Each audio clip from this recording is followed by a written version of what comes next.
Hello, everyone. Welcome to episode 136 of the J Situation Podcast. I'm recording this on October 25th, 2022. All right, folks. I hope you're doing well. I'm doing very well. And it's an extremely busy week, however, in which I have a lot of different commitments this week, including a ton of laboratory work. So what we're going to go ahead and do is hit the ground running with two sound signature reviews published concurrently with this podcast episode. That's right. Both from Otter Creek Labs, the Hydrogen L on Subsonic 300 Blackout and the Polonium-K on the Mark 18. That's right. Big thanks to Otter Creek Labs for trusting me to perform that work. The public gets that data and analysis today, today for you. Future J will be in today, but it will be tomorrow for me. Past J. So yeah, you guys are, as you're listening to this episode, as long as you're not a time traveler or early bird on the West Coast or something, or somewhere near the international date line, you will have both of those sound signature reviews published on the website together concurrently with this episode. That's right. And Pew Science members get to see some really great information in those reviews too. So I hope you folks enjoy. And we will hit some introductory thoughts about that published analysis on today's episode. That's right. Also on today's episode, I'll talk about the mechanics of pistol silencers. Yeah, and I might even mention the Mark 23. You know there's a Mark 23 silencer. It's somewhat rare. If you are in the market, though, for rare firearms, accessories, or maybe something special for that assault team in your life, look no further than high-end armament technology. That's right. This episode of the podcast is brought to you by High-End Armament Technology, a dealer of exactly that, high-end arms and accessories.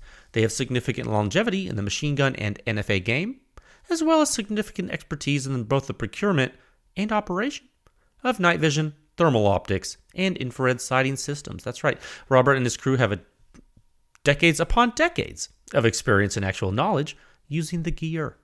If there's a weapon system that's rare, or maybe you're having trouble finding something you like, or maybe you want to get into night vision or thermal, or you're like, man, I got the transferable machine gun itch. What a great thing to get into, frankly. They're a great place to call. Check them out at highendarms.com, on Instagram at highendarms, and they even have a Facebook page, which is High End Arms. You guessed it. I hope they can help you folks out. If you need it, tell them Jay sent you. And the J Situation Podcast is sponsored by Silencer Shop. You can use their kiosk, do your fingerprints and photos electronically, and in turn, you will most likely cut down on your errors and simplify your silencer purchasing process. You get a money-back guarantee. It's pretty great. No transfer fees, no paperwork errors, just you and your silencer with no drama. It truly is silencer ownership simplified. And guys, if you want to check out the show notes there on the podcast, it's pewscience.com/podcast, and there's show notes for every episode, or in iTunes or Spotify or however you listen. There should be show notes there with some links. You can click the link to True Shot Gun Club if you want to buy some ammo. If you do end up buying ammo using that link, also use the code word PewScience, and you'll get $20 off your membership to their A-Zone Club, which gives you free shipping over the entire year for ammunition, which can add up to a lot, frankly, just because of how much the amounts of ammo you buy weigh. Also, there's a link to Magpul. You can click that and use a code PSTEN. That's PS10 to get $10 off your order, $100 or more. You click those links, you buy stuff from True Shot and Magpul. It helps the podcast, helps Pew Science, and it helps you because you save some money. That's right. And finally, and most importantly, this podcast is sponsored by Pew Science, pushing the silencer industry forward one test at a time. Visit pewscience.com for the suppression rating. It is the simplest and most accurate hearing safe rating for your suppressed small arms. It's based on true human inner ear response from the entire gunshot, from before combustion takes place all the way until all the combustion is gone. Pew Science is the home of the Silencer Sound Standard. That's right. There's 7 sections. It's the most in-depth and accurate silencer data and analysis in the world. Check it out at pewscience.com. And you can support this podcast. You can support Pew Science. You can support all the testing I do by joining with a membership at pewscience.com. You can join the family. There's even a donate feature on the review page and podcast page. If you're into that, every little bit helps. And something that's free and doesn't cost you anything is giving us the good old 5-star rating on iTunes or Spotify, and helps to let folks know that silencers and guns are awesome and normalize the use of suppressed small arms as God intended. Okay, so I got 4 topics for you today, and I think they're all pretty cool. Topic 1, sound signature review 694, the Otter Creek Labs Hydrogen L with subsonic 300 blackout. This will just be an introductory discussion from the future. That's right. Future Jay will present that to you tomorrow. Sound signature review 695 is topic 2, the Otter Creek Labs Polonium-K with 556 from the Mark 18 SBR. Again, introductory discussion this time on today's podcast. Boy, oh boy, howdy, a lot of you were waiting for that data, I think.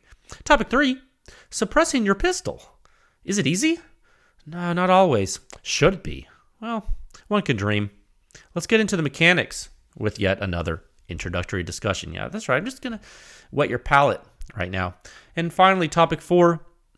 Again, we have early deliverables this week for you folks. And so far, this effort has really delivered quality information to Pew Science members and the public quite regularly, frankly. And I would like to say that your support makes this possible. So thank you for helping to make the Silencer Sound Standard the true industry benchmark for suppression performance. That's right. And it's not only the Silencer Sound Standard, but the suppression rating. It's a symbiosis. It's a package deal. And the industry is now using it.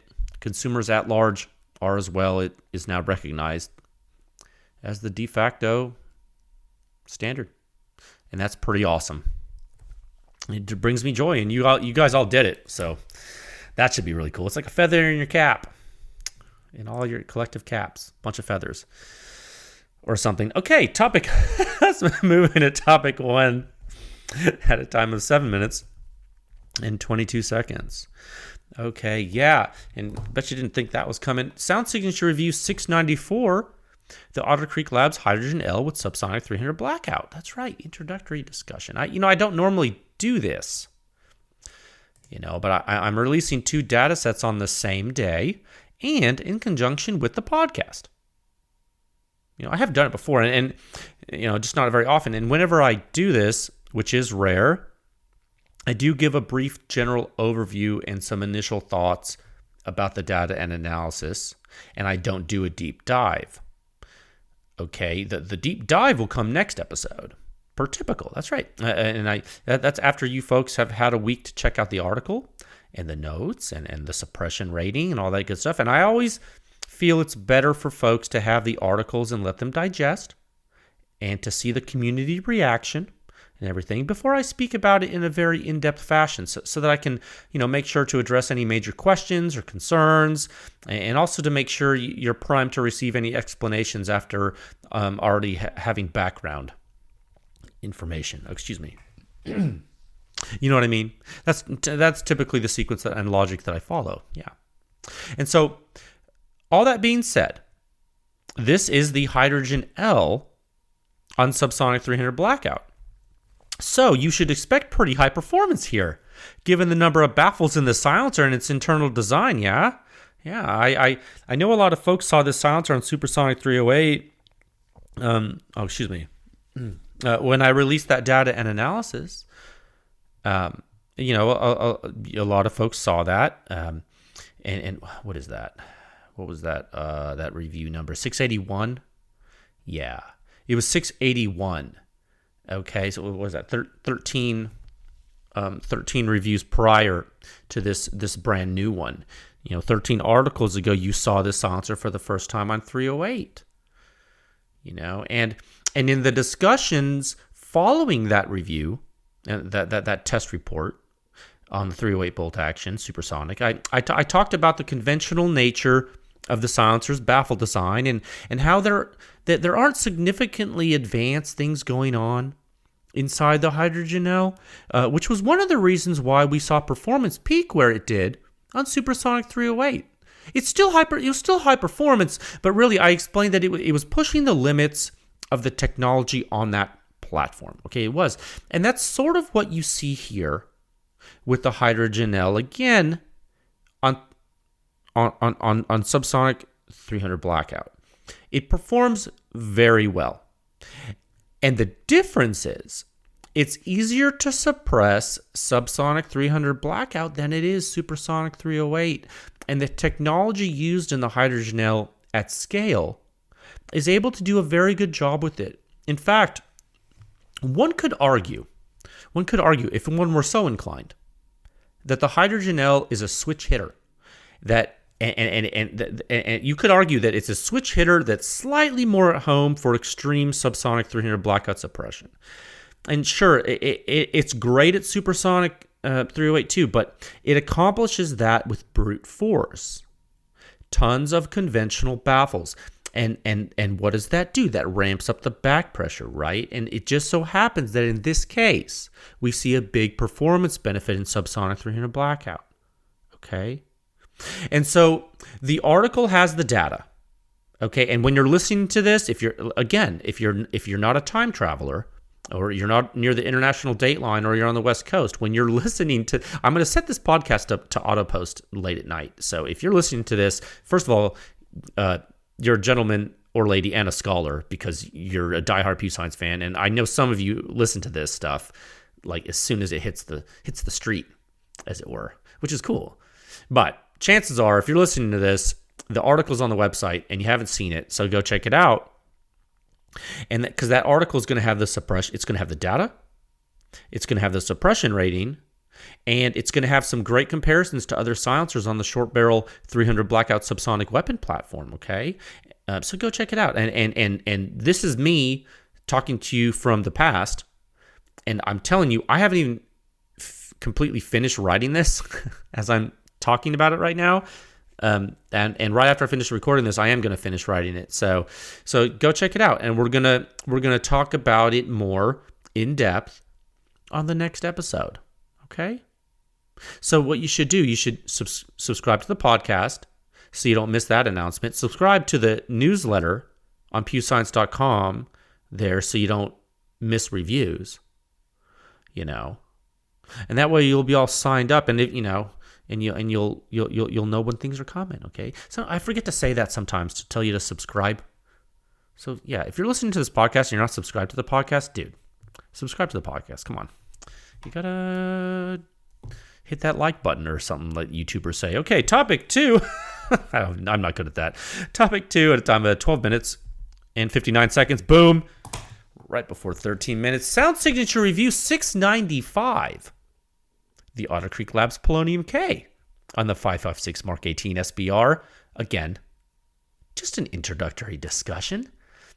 Same deal here. Okay, I released, or I am releasing, I will release, Future J is releasing this as a package deal with the Hydrogen L subsonic data, okay? So this is the Polonium-K. The Polonium-K. I was going to come up with some kind of clever limerick or something, but I didn't. This silencer created quite the internet buzz after the polonium was characterized by Pew Science. When the labs of the Otters told us that the Polonium-K would be forthcoming, there was excitement. Why?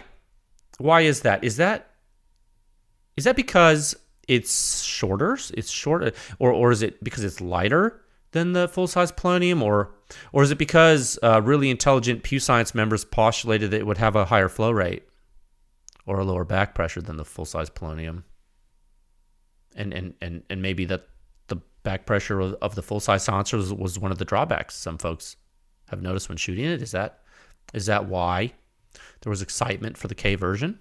Yeah, could be. Frankly, all of that could be true. It could be the size, the weight, the extremely intelligent Pew Science members. Shout out, fam. Yeah, I don't know. Could be all of that. I don't know. Let me say this. This is still really a dedicated bore 5.56 silencer. I mean, yeah, you can shoot 6mm through it or 243, If you're a Coyote guy, I get it. It's awesome. No, you can. You can shoot 6mm through it. But what I'm telling you is that this is not some kind of super advanced high flow rate silencer. And if you think it's going to have zero blowback characteristic, like on some guns or something, you need to check your expectations at the door, homie. All right, I don't need you to you need to really. I mean, let's be grounded here, okay? Let's get down to brass tacks, shall we? Let's not be crazy. But that being said, I would encourage you to look at the data and analysis in this review, and you will find that it does in fact have lower back pressure or lower flow restriction than the full size unit does. The full size Polonium did. And what's really important here, and I say this, I'm not sure if people really listen.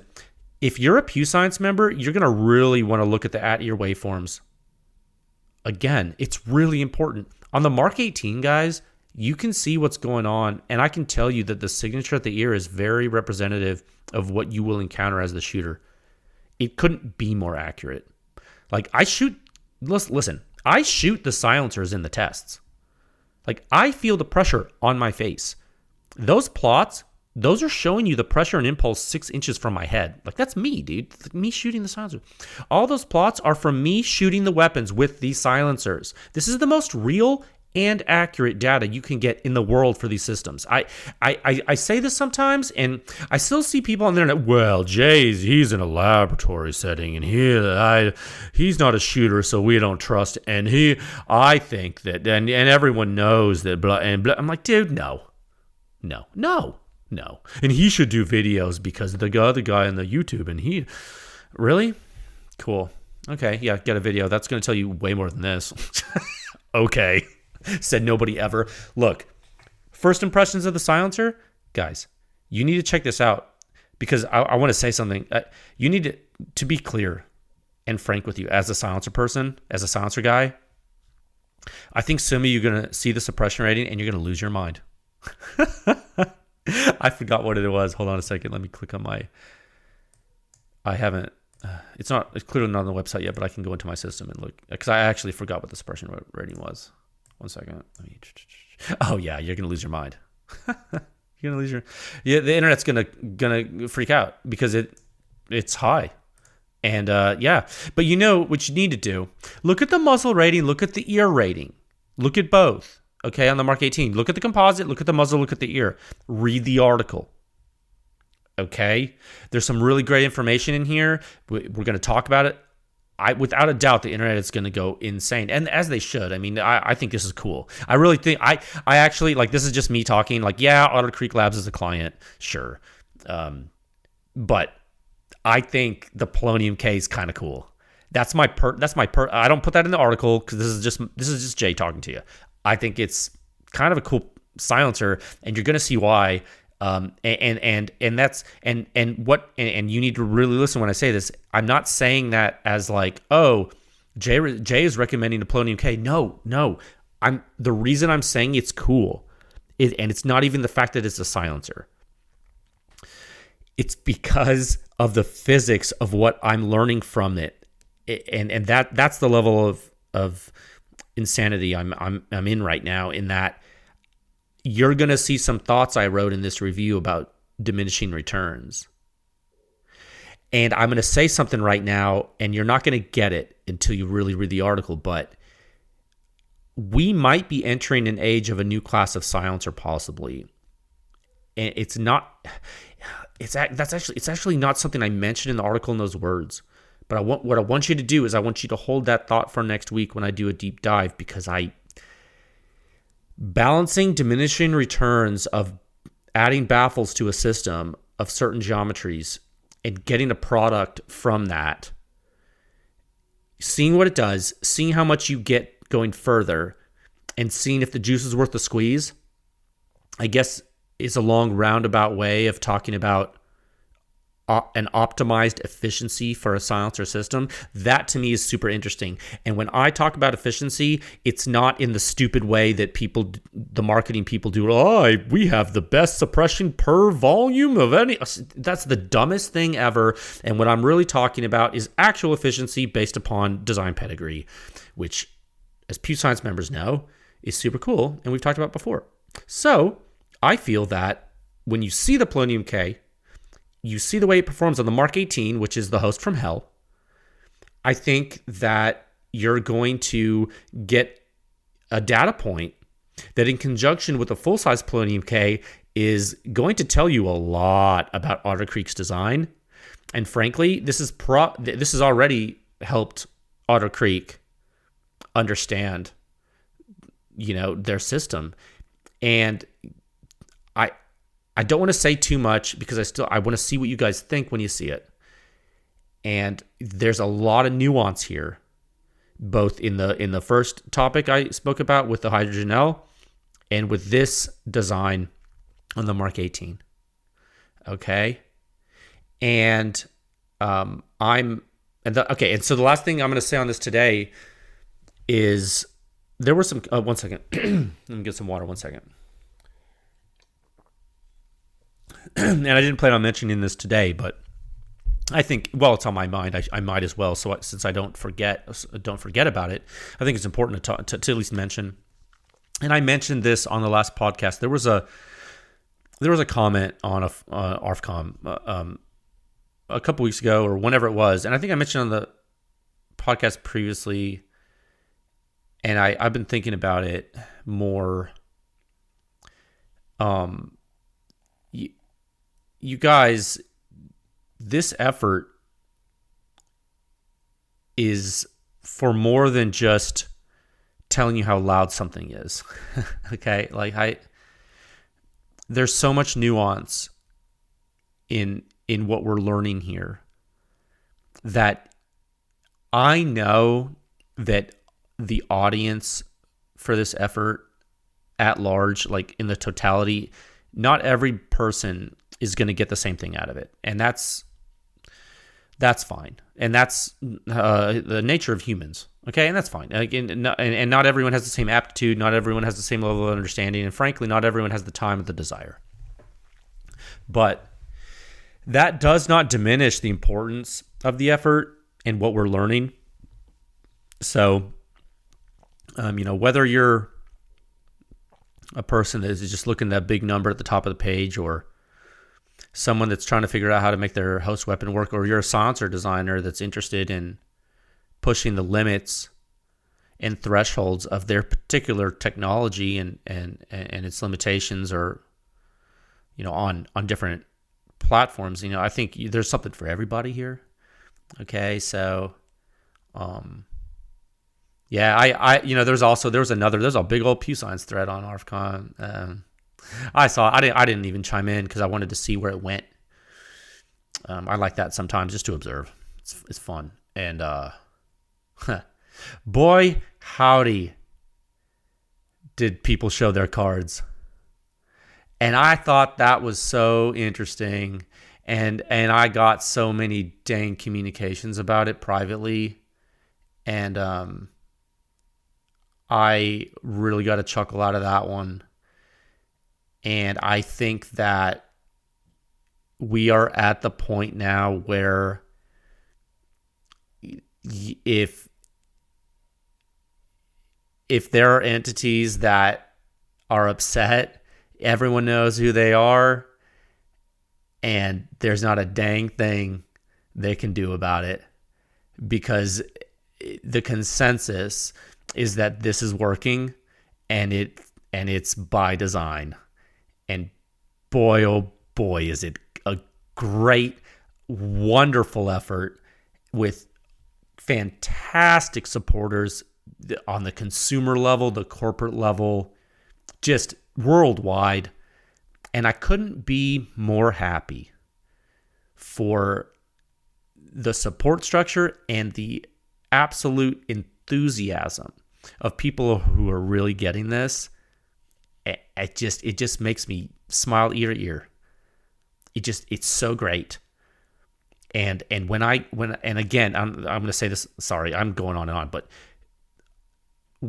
when I get to present a client test program, and it doesn't matter who it is, if it's someone big or small, and it serves the purpose of teaching the general public about suppressed small arms. It serves the purpose of getting the name out of a new company who might, never even gotten any of the spotlight at all, just because they didn't have a $1 million marketing budget and a YouTube channel, or maybe it, and then maybe it showcased performance that, the engineer who designed it thought they didn't quite understand, but maybe they learned a little something too.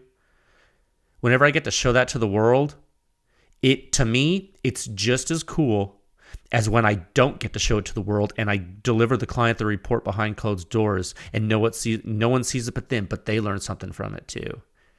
And just me and them, and it's just between me and them. And there's been tons of those. A lot of you don't understand that, like, a ton of work that Pew Science does, the public never sees at all.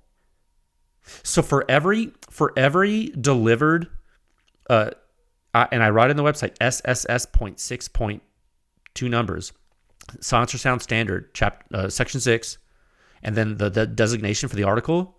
For every, and we're what, the Polonium-K is 95. For every one of those you see, there are things you don't. Okay? So to the dealer on ARFCOM who likes to run his mouth all the time about Pew Science, Pew Science is a for-profit business that, and here's his cage code. I'm gonna put this on. Cool, dude. Congratulations on knowing how business works. Since you run a business and sell silencers, I'm glad that you could also read my website. But what you also want to read, besides that cage code that allows us to do government contracting to help Team USA, what you also need to know is that there's a gigantic contingent of consumers and dealers worldwide that support this effort to make it happen. And if you think a public research cooperative is going to happen without members donating monetary support to it, you're never going to understand the effort. Okay? So consider this notice for people in the industry. Do better. Be honest and do better, because everyone's watching you. Okay? And I watched you for decades. Why do you think Pew Science exists? Topic 3, at a time of 27 minutes and 30 seconds. Don't even deserve my time. Sometimes I'm frankly, it's almost maddening. It's almost maddening, the nerve of some of these people and the passive aggressive nature of some of the companies too that post. Just like there's a reason why everyone laughs at that forum too. It's like you have all these great people there that like honestly want to know good information. They're so nice. There are such good people in this industry, like really salt of the earth. I'm telling, like, people that would give you the shirt off their back. So good. Selfless individuals, frankly. And they got to intermix with these criminals. I'm just like, how did you guys even last? How do you even last? Like, you should be ashamed of yourself, frankly. Like, I don't even, like, how do you even call yourself, like, a gun guy? Like, just dirty scum of the earth people. And, you know, some people are just bad, and you're never gonna change that. You know what I mean, Jelly Bean? Yeah. Topic 3, suppressing your pistol. Is it easy? Nah. It should be, though. It should be really easy. I mean, one can dream. I mean, I dream. I dream of a day when, frankly, I dream of a day where a pistol, a rifle, any reciprocating system, you could slap a silencer on it and go to town and not even, and because you'd have a compatibility list and you wouldn't even have to worry about, oh gosh, is this compatible? Wouldn't it be great if like you could just put a silencer on a gun like you put a grip on an AR? Because that's how some of the companies are treating silencers, like they're grips on your AR. Saw a guy today on a Reddit thing. He was like, well, 99% of the time, it doesn't matter. So adjustable gas blocks don't matter. And I'm like, is this why? Like, it's like reason 6,348,123 why Pew Science exists. to literally take all the hearsay and gobbledygook out of the dang zeitgeist. Are you serious right now? It's like, I'm sitting here. It's not even 1800. I'm recording this podcast early so I can get out 2 research articles, the likes of which still nobody has published in the industry except for Pew Science. And I got to sit here and read people still telling people horse crap about how silencers work on guns. Jeez Louise. You know what? Here's a great, and for this topic, for topic 3, what I plan to talk about, an exceptionally shining light in the firearm industry. Is he perfect? Nobody is. Is he doing great things? He is. His name is Lucas, and he runs T-Rex Arms. Okay, and a lot of people don't like him, and I do not care, because I weigh the pluses and minuses of leaders of companies. I weigh the pluses and minuses, and in my book, the dude's tipping the scales of the pluses. Okay, he posted an Instagram video of him shooting a pistol with a Silencer-Co Omega 9K on a Glock. I'm assuming a Glock 19. Don't care. He was having malfunctions. Okay, specifically, the pistol was either not cycling, not returning a battery, or both. Okay, his caption, or his statement in his video, but it doesn't matter. He said that suppressed pistols suck, or they can suck, or something like that, and he's not wrong. And frankly, excuse me, one second. He's not wrong. He's definitely not wrong. In fact, he's more right than many people care to admit. Especially the silencer companies that make and sell silencers to put on pistols and give no instructions or guidance to end users with regard to their compatibility with said pistols. Oh, I'm sorry. Did I say something that was true and uncomfortable for you? It's like, no one wants to talk. No one wants to talk about the elephant in the room. Silencers influence the functions of your weapons. Full stop. That's it. Stop fighting about that. Silencers influence the functions of your weapons. Full stop. The end. Stop. Okay? I don't care what type of weapon it is. And if it's a semi-automatic or automatic weapon, the influence is going to be more significant than a bolt action. Okay? And now, that being said, bolt action weapons are influenced too, but we'll talk about that later. All right? So, back to pistols. Semi-auto. All kinds of different actions. Okay? There's all kinds. It's actually pretty cool. It's pretty cool, small arm design, pistol design. There are many types of pistols, many operating mechanisms, and, certain mechanisms have the propensity to operate better with a silencer. They do. And but for now, let's talk about a super popular action mechanism in general and how its function might be influenced by a silencer. Okay? I want to talk about this because I want to talk technically about it, and I think it's important to understand. And a lot of people have been asking me to talk about, oh, well, Jay, what's the best pistol silencer for my pistol XYZ? And what's the best pistol XYZ for my silencer ABC? And I'm like, oh my God, you're asking like incredibly difficult questions, and I don't even know where to start except to start to explain to you how they work. And then maybe we can build from there, because that's all I know how to do. I'm very stubborn in that when I don't understand something or I want to explain it to somebody else, I almost always start at the beginning, because I feel like if you go back to fundamentals, you will almost 9 times out of 10, to speak in a dumb statistic, you'll be better off. Okay, so take the modified tilting barrel Browning action. Okay. And you got to think, well, what kind of pistol employs that action type? Is it SIGs? Is it Glocks? Modern HK pistols? FN? He's like, oh, Jay's biased. No, let's just stick with those 4 for now: the SIG, the Glock, the HK, the FN. Chances are, if you have a high quality semi-auto pistol, you have a SIG, a Glock, or an HK, or an FN. Yeah, okay. I know CZ exists. I know Beretta exists. Relax. You can pretend I'm talking to you too. No, I'm just kidding. I'm kidding. except especially Beretta. Beretta has exceptional pistols. Look, hang a silencer off of the end of your pistol. What are you going to do? What are you doing? You're adding a lot of weight to the barrel, okay? Relative to how much that barrel weighs. Okay, let's put it in perspective. So as a percentage of the barrel's mass, it might be really significant. And in fact, it probably is.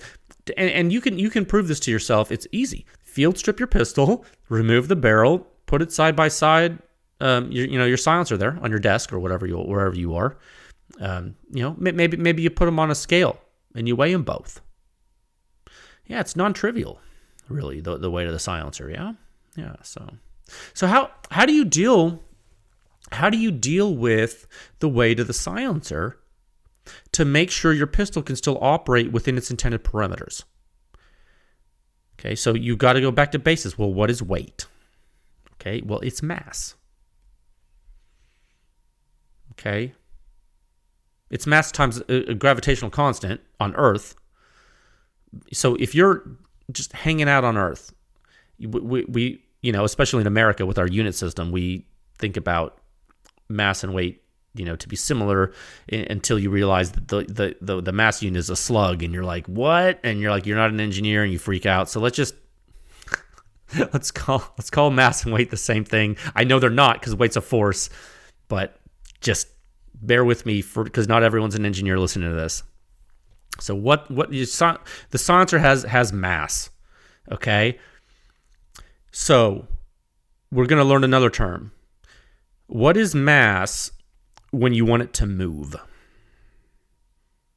Okay, does it have a resisting force when it's asked to move? It does. That's right. What is that resisting force called when you try to move a mass? It's called inertial resistance. That's right. Probably heard the term inertia. It's the thing that wants to keep something sitting there or something moving. So the propensity of something to resist starting to move, that qualitative definition, it's actually defined by its inertial term, which is literally the product of its mass times the acceleration you wish to impart upon the object. That's that F equals ma thing, right? Yeah, that's all it is. So, again, how can you make your pistol still operate when it has extra inertial resistance? When it has a big old weight hanging off the end of the barrel? How do you make the pistol work, dude? You know how a pistol works. You put it in your hand. Figure it out. Okay? Well, what you could do what Knight's Armament did. Everyone's like, oh my God, he's talking about Knight's Armament. It's like, yeah, you should too if you're talking about, if you give a public discussion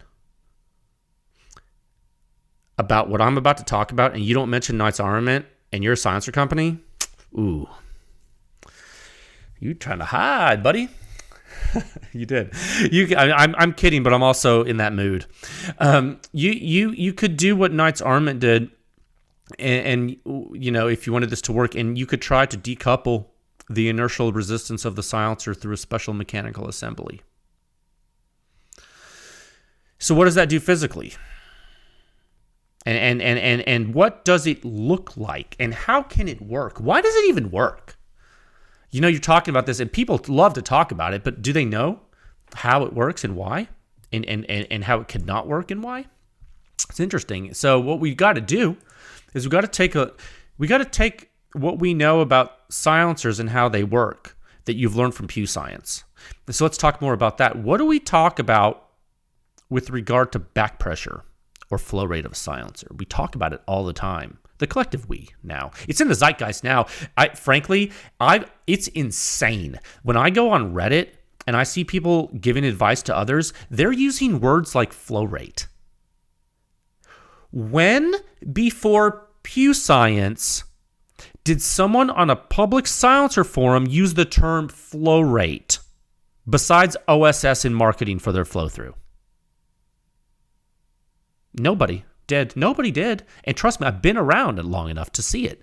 I was on Subguns that Bowers ran, that forum back. It was a bulletin board before it even is a boomer thing. I was on there. No one's talking about flow rate. No one's talking about flow rate on Silencer Talk either. So if they're not talking about it on those two forums, give me another. Give me another. Uzi Talk? Show me. And if they're not talking about it on any of those, that means they weren't talking about it in gun shops either. Okay, so now they're talking about it. So what does that mean? People got knowledge from Pew Science. That's right. Keep saying it doesn't matter. I'm on to you, and by on to you I mean I've always been. He's aggressive. That's right. What do we talk about with regard to back pressure or flow rate of a silencer? We talk about its omega metric. Okay, and if you don't like the word I used, omega metric, because it hurts your feelings, call it whatever you want. Call it the rate of positive phase impulse accumulation measured 1 meter left of the end cap of the silencer during the sound test. Like, I don't care. Read Research Supplement 640 and then yell at me. Or you can yell at me and not read it, which is frankly a little bit insane. Why do we speak about flow rate? Combustion gases from the barrel muzzle enter the silencer and they become trapped. They do. Momentarily. Right? How do we know that? Well, it's a silencer. It's this reduction in velocity, the gas velocity, that results in a reduction in flow rate. Okay? And that results in you guessed it, back pressure. That's right. What if you were to shoot high pressure gas into a silencer and that silencer was not fixed to the barrel? Well, the silencer would translate in the direction of the gas thrust, right? How do we know that? Well, because the Silencer Co. ASR mount shows us the silencer will fly down range if the mount is loose. So it is written. Look, I joke. But why do you think the Silencer Co. silencers with the ASR mount fly down range? Is the bullet pushing the silencer through the air as it rockets toward the berm and you start to panic? No, my silencer. No, it's the gas thrust from the same gas that was pushing the bullet down the barrel, dude. Like, I'm just talking bolt action right now. Why does the silencer fly down range? Why can you unlock what? Okay, picture this. Let's have a fantasy. Picture this. Your Surefire silencer gets carbon locked. Oh, it never happens ever. Your Surefire silencer gets carbon locked. How does Surefire recommend you get it off the barrel?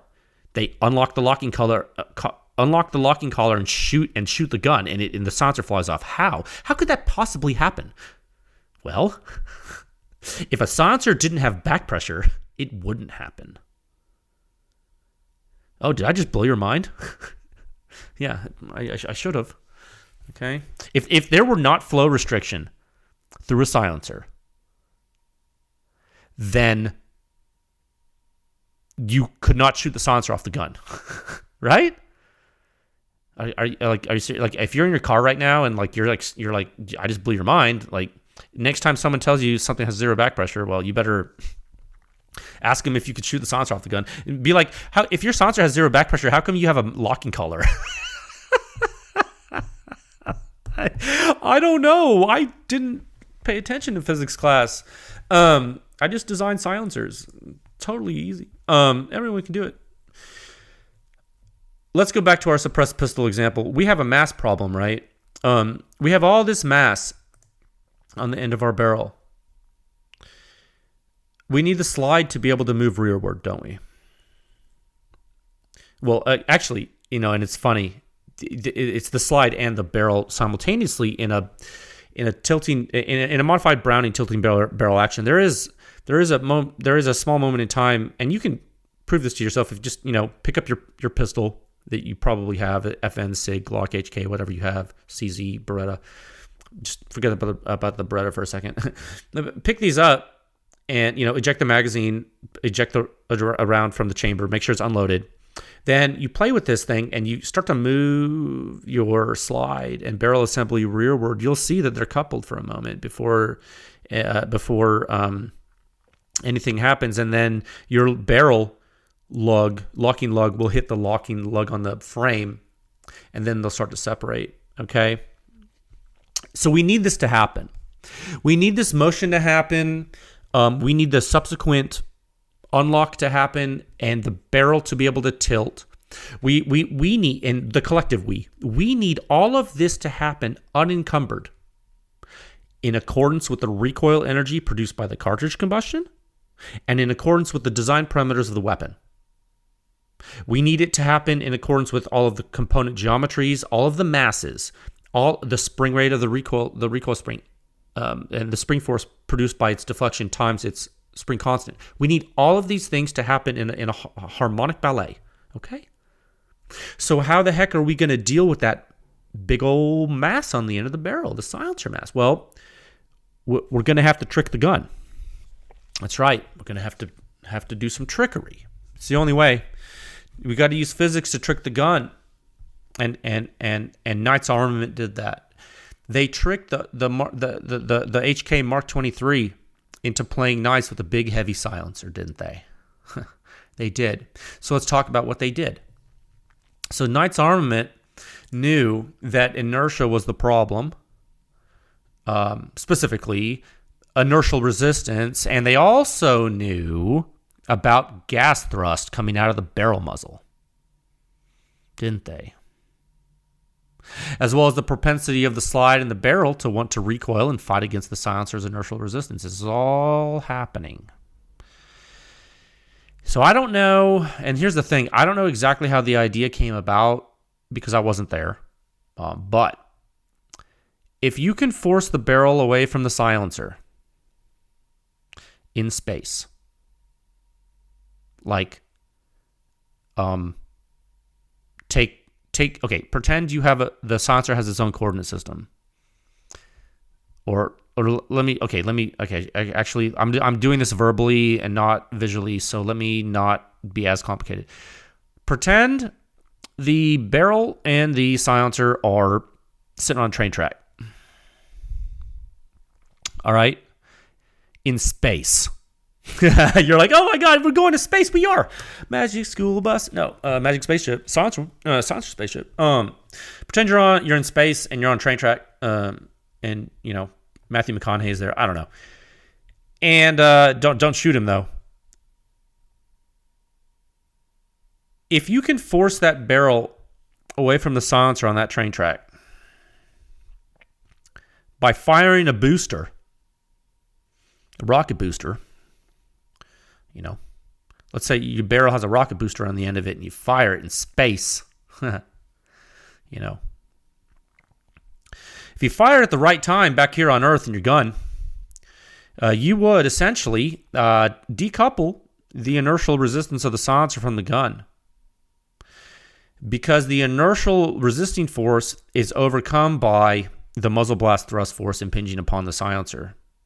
And then what you could also have is your slide and barrel moving rearward, fighting that inertial force of the silencer. So there's two things going on, right? You thrust against it. You're going to also want to move back because the cartridge is using that thrust to push against the sliding barrel. So you have these things moving away from each other. Like, oh my goodness, how could we let this happen? Well, you would, if you were a really simple, smart dude, you would just use a piston with a spring around it. You know, you would. You know, early iterations of the Mark 23 silencer, and I was looking at the you know, Forgotten Weapons, that gentleman, Ian, right, with the long hair? Nice guy. Seems like a nice guy. Never met him. He has a great video. He shows, it's cool. If you're into the Mark 23 like I am, he shows the early contract submission or development versions of the HK Mark 23 and the silencers they were trying to use, and the early iteration of the first Mark 23 silencers that the HK was working on. It had a lot of springs, and all the springs were around the outer diameter of the silencer. You know, same principle. You know, what they're doing, they're simply allowing the silencer to translate in space in response to the muzzle blast boost thrust to overcome the inertial resisting force of the silencer. Isn't that cool? Yeah. So, and you know, you can see it. It's funny, and it depends. Oh gosh, I'm getting ahead of myself. 1 second. So, I want to touch on something real quick. It's going to make someone angry. It's going to make people angry. And I've made so many people angry already this podcast, it doesn't matter. So the relative angriness isn't that high. So it's like, oh, he poured water in a swimming pool. Oh my God, swimming pool. This is kind of why now you're seeing why almost everyone in the world uses incorrect words when they describe a piston assembly in a semi-automatic pistol silencer, right? Because if you call it a booster, you're incorrect, right? Because the muzzle blast, the blast pressure out of the barrel that pushed the bullet out, that whole thing we use there, that's the booster, literally. You ever seen a rocket booster, bro? Yeah, it's like that. So it's a thrust. It's a jet nozzle. Literally jet nozzle. It's literally combustion out of the barrel pushing against the interior of the silencer. So if you're going to use the word booster, you talk about that. Gas flow. Okay? So, it's true, and you can argue with me, but you're going to have to argue with Isaac Newton. If you call it an inertial decoupler, see, hey, that's the second time on this podcast, not this episode, but in totality, I've mentioned Isaac Newton. The first time was when someone, and you all know who he is, I'm not even going to mention his name because I don't think he deserves it, when he was like, talking about, oh, well, we'll measure impulse in an open and transparent way. And I was like, oh, really? You're going to do calculus in an open and transparent way? Well, Isaac Newton beat you to that. God. I swear, you see the memes with like the clown face, and it's like, you can't be more appropriate. So yeah. It's like, argue with me. Please, argue more. Really? Do we both have time for this? I don't think so. If you call this an inertial decoupler, you're going to be more correct. Okay? And the reason, and it is what it is. This is just physics. The reason you're more correct is because the piston, the spring assembly, what they do is they're going to allow the muzzle blast to act as a booster. And so what that's doing is it's going to help you do two things. It's going to help you literally decouple the inertial resistance of the silencer and start to move away from it, with the spring force ending up resisting that instead of the inertial resistance of the silencer resisting the barrel motion. And it's going to, in duality, it's also going to allow the muzzle blast impingement to, when it impinges that jet thrust onto your baffle stack, it's going to allow that motion to occur. It is literally decoupling the two systems. Okay? You cannot cycle a typical semi-auto pistol silencer without decoupling the silencer from the barrel. You have to have a decoupler. And if you don't want to call it a decoupler, you don't have to. But the fact is, you've got a bunch of inertia to overcome, and you got to decouple it. So if you don't want to call it an inertial decoupler, you don't have to. But it really is one. So that's why you see me call them inertial decouplers and not boosters. And to be clear, this has nothing to do with Gemtech. Them calling it their LID, their linear inertial decoupler, has nothing to do with them. It's because it's assisting the system to allow muzzle blast boost to, in effect, decouple inertia with your slide motion too. It's because it is what it is. It's the nature. Okay, so now you understand the terminology, and it's like, and it's not like Gemtech invented it. It's Knights Armament did that, dude. Like in that way, right? I don't know what the chicken and egg is here. I'm not that much of a historian when it comes to patents and everything. And I don't know, like, I'm sure I'm going to get a phone call or an email or a DM on Instagram. And someone's going to say, well, my Uncle Steve did this or whatever. It's like, that's fine. But like, what I'm saying is we have a really big example in popular silencer history that's public of HK doing this with a Mark 23. And this is where I want to get into the answer to your questions. Okay? Because now we're going to start to talk about silencers and their effect on pistols and vice versa. Okay? So For every action, typically on Earth, there's typically an equal and opposite reaction. Well, and also, what happens when let's put this into simple terms. What happens when you shoot your AR-15 and the buffer spring compresses? It comes back. And how? How does your bolt carrier come back into battery? Well, stored spring energy. That's how your AR goes back into battery, right? Hey, that's how your pistol goes back into battery too. It's got a recoil spring in there, right? Yeah. So what about the silencer piston spring? What about that? Remember, we have a spring in our silencer now. You all understand how it works. Well, it's in there. SpaghettiOs. You compressed it, didn't you? You did. It's your fault. You shot the gun. How did it get compressed? How did your silencer piston spring get compressed as you were shooting? Well, there's a couple things happening. There's a couple forces involved.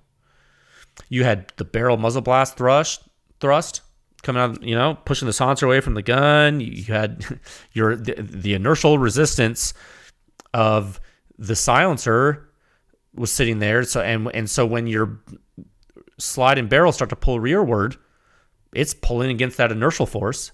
It's literally, let me back up. Forget about the muzzle blast for a second. You guys know if you were just sitting here and you were holding a pistol barrel with a pistol silencer attached to it with a inertial decoupler on it, you know that if you were fast and strong enough and you just in space, just sitting here in front of you, pointing it in front of you, if you just pulled back really quick on the barrel, if you pulled back fast enough, you would have to do it fast enough. You would have to impart enough acceleration.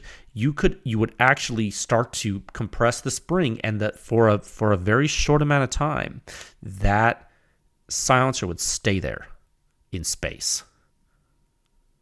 You can't do that with your hand, but I'm saying that's separate from the muzzle blast that's pushing to push it away too. So there's two things going on. Understand that example where I'm having you pull that barrel back as hard as you can in space.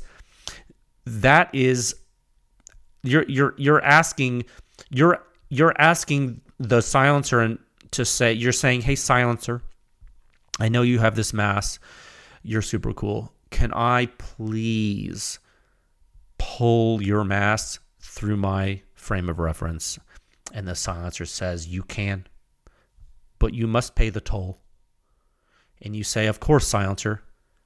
What toll shall I pay?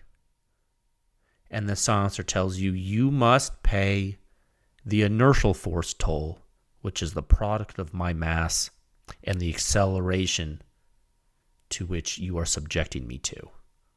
And you say, F equals MA, I like the cut of your jib, sir, or ma'am. And you do that and you overcome it. So that's what you're asking your gun to do. Okay? It's got to pay that toll, and it can use muzzle blast to help. So you did that. You compressed your spring. All right?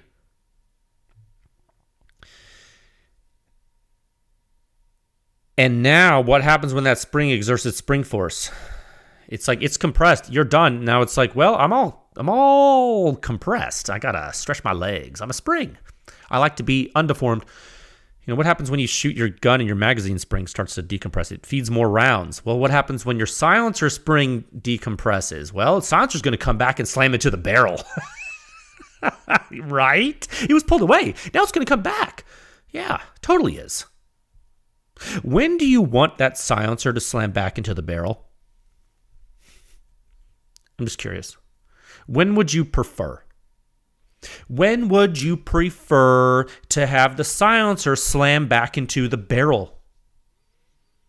And how hard do you want it to slam back into the barrel? These are two very important questions. Do all silencers have the same flow rate or the same mass? No. Do all pistols have the same barrel length or the same muzzle blast booster thrust? The same slide mass? or the same unlock timing. No. It's almost like you would have to match the timing of the silencer movement on the piston with the gun it was being used on, wouldn't you? It's almost like it's almost like it would require a significant amount of study to determine whether or not the gun would even cycle, or would overfunction, or would underfunction, or if maybe the silencer would slam back at the wrong time, or maybe with the force to damage the pistol over successive round counts. Could you get fatigue fracture? Oh, is your locking block okay, bro? What about your barrel? Oh, the aftermarket, bro. What's that brand of that barrel? Wait, how was that machined? Wait, what's the geometry of the locking lug? Wait, what's that made out of? Wait, what's the locking block? Wait, you've done the fatigue study. Oh, have you done an impact study? Well, wait, no, it's the same as it was unsuppressed, right? Wrong.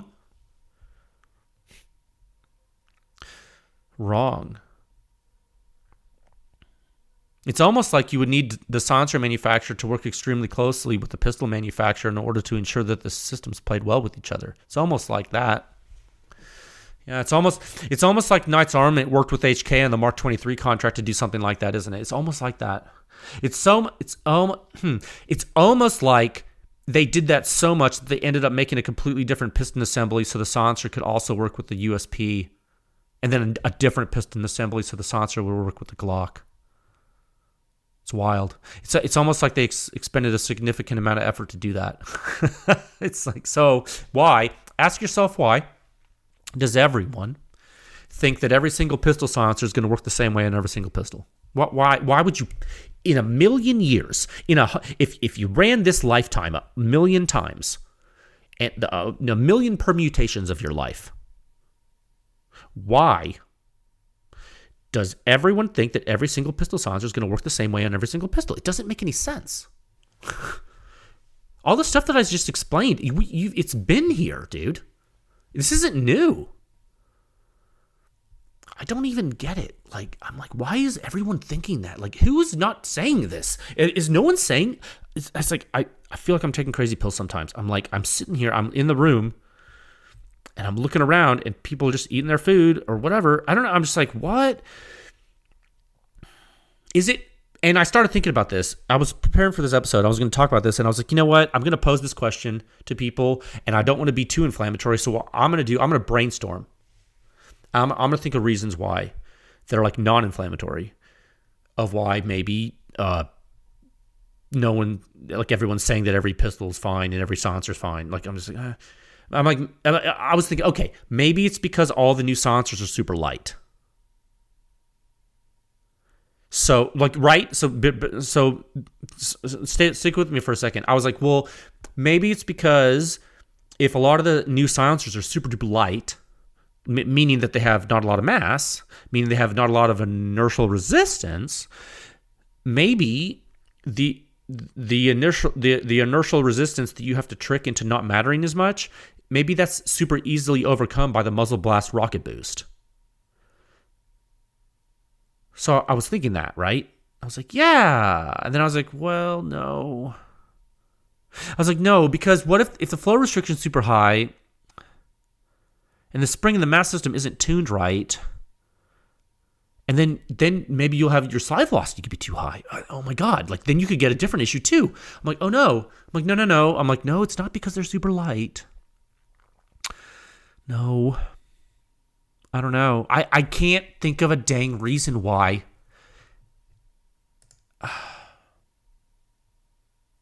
And then I started thinking about something scary. And I was talking to someone about this the other day. And this might be even, and I hope this isn't true, but it might be true. And this actually might be one of the scariest things you hear today before Halloween. And I'm not trying to scare you, but it might be true. And if it upsets you, I think you have a right to be upset. And I'll be upset with you if it's true. So we can be in this together. We can cry, like in that movie, Midsommar, when the lady, she's like screaming. Have you ever seen the movie? It's really scary. And also frightening, like disturbingly. There are all kinds of potential problems here. I'm going to move into this. How am I going to say this delicately? You know, you kind of now see why the silencer industry in general doesn't just suffer in the semi-auto rifle space regarding weapon function, right? It happens in the pistol space too. And for a long time, folks just didn't shoot them that much, I think. I think folks just didn't shoot their pistol silencers that much because they unscrewed easily. Okay. You see where I'm going with this? So, mark my words. As pistol silencer retention mechanisms become more commonplace, like the Griffin Easy Lock, great example, right? I have a podcast on that. If you haven't heard it, search my website for it. I think people start to use stuff like that more. You're going to see more pistol silencer issues, and it's because people will actually start shooting them. And then like all of this I talked about on this topic, or in this topic, and how basically everyone's, not everyone, but a lot of people are just using a copy of the Knight's Armament spring and piston thing, and the initial decoupler system. I think all that stuff is going to become more common knowledge. You're going to start to see this stuff, and until I can't do it alone. Okay, I mean, I know I have you guys to help, but I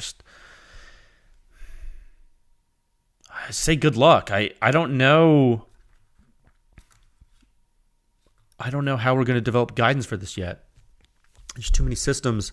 I'd have to do the kinematics, and I can. I don't.